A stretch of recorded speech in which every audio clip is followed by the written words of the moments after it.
Welcome to The Explainer. Today, we're diving deep into Marketing 6.0, which is really the next evolution of how we all interact with brands. At the very heart of it is this powerful idea called metamarketing. And trust me, it's already changing how you connect with companies every single day. Here's how we're going to break it all down. First up, what even is metamarketing? Then, we'll meet the people driving this change, the so-called Phygital Natives. After that, we'll geek out on the technology that makes it possible, see how it all comes together in our real and virtual worlds, and wrap up with what this super immersive future actually means for you. Okay, so what in the world is metamarketing? Well, you've probably already experienced it without even knowing. You ever use an app to see how a new sofa would look in your living room? Or maybe tried on some virtual makeup? Yeah, that's not just a cool gimmick. That's a peek into this huge shift in how businesses are trying to connect with us. Which brings up a great question.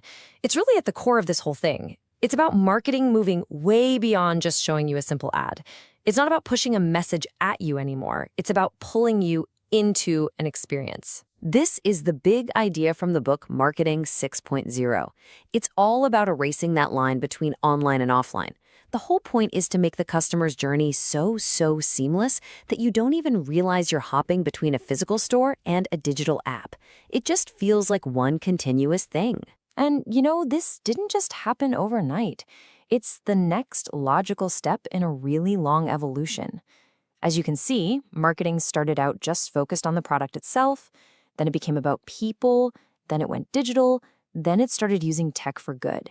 And now, Marketing 6.0 is taking all of that and mashing it together into one immersive journey. So you might be asking, why is all this happening right now? Well, the answer really comes down to a new generation of consumers. We're talking about Gen Z and Gen Alpha. These folks don't just use the digital world, they pretty much live there. This new generation just thinks differently. Digital pioneers, like most millennials, they tend to see the internet as a tool, something you use to get things done. But for Phygital natives, Gen Z and Alpha, the internet is a place they actually inhabit, and that changes absolutely everything. They value raw, unfiltered experiences over perfectly polished content, and they care more about access than ownership. To them, there's no real border between their physical and digital lives. And these aren't just little preferences. These are demands. This generation is super pragmatic. They're looking at value, price, and quality, not just the brand name. They demand authenticity and are drawn to brands that are real and socially responsible. Plus, they're carefully crafting their own identities online. This means they have this incredible built-in filter for old-school advertising. To even get their attention, brands have to stop just selling and start offering something that's genuinely authentic and engaging. So we've got this new kind of customer. But what's the tech that's making all of this a reality? Well, this whole shift is being powered by a bunch of incredible technologies all coming together to build the foundation for these immersive experiences. You can think of this whole system as having 3 layers. It all starts at the bottom with the enablers. That's the core technology. That technology then creates the environments, which can be physical or virtual.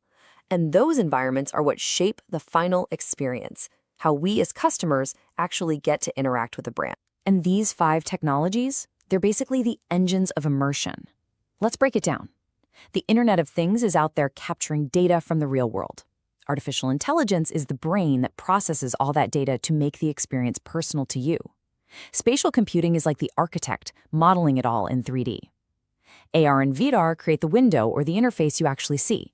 And then blockchain can be used to make sure the whole thing is secure and legit. And believe me, this is not some niche trend on the horizon. According to Gartner, more than half, 56%, of the average marketing budget is already being spent on digital. That makes fusing the physical and digital worlds not just a cool idea, but a straight-up business necessity. Okay, so how does this all actually show up in our day-to-day lives? Well, this mix of new tech and new consumer habits creates 2 main playgrounds for brands. They can either bring the digital world into our physical space, or they can invite us into theirs. First, marketers can give our real world a serious upgrade. This is called extended reality, or XR. Think about those Amazon Go stores where you just grab what you want and walk out, no checkout line. or Nike apps that give you extra info and rewards while you're standing in one of their actual stores. It's our world, just with this cool digital layer right on top of it. The other option? They can bring us into their world, the metaverse. You can kind of think of this as the next version of social media, but way more immersive. Instead of just scrolling through a feed, you're actually inside a virtual space, attending concerts, playing games, or shopping in virtual stores like the ones you see in Fortnite and Roblox. But, and this is a big but, deciding when to use tech and when to use a real human is absolutely critical. This chart kind of shows the thought process. If the product is simple and it's all about the transaction, like a self-checkout machine, full automation makes sense. But if the product is complex and the human relationship is what matters, think wealth management, then technology should be there to help the human expert, not replace them. So this all leads to the big takeaway. Marketing isn't just about grabbing your attention for a second anymore. It's about inviting you into a brand's world for total, complete immersion. At the end of the day, the goal of all this crazy technology, at least according to the authors, should be to create experiences that aren't just engaging, but are genuinely valuable. It's about using these incredibly powerful tools to actually enhance our lives, whether that's through more convenience, better entertainment, or just a stronger sense of connection. So, the next time you interact with a brand in some surprisingly immersive way, maybe you're trying on virtual shoes with your phone, or you're at a concert inside a video game, you'll know exactly what's happening. You're experiencing the future of marketing, a future where, for better or for worse, that line between what's real and what's virtual is becoming completely and utterly blurred.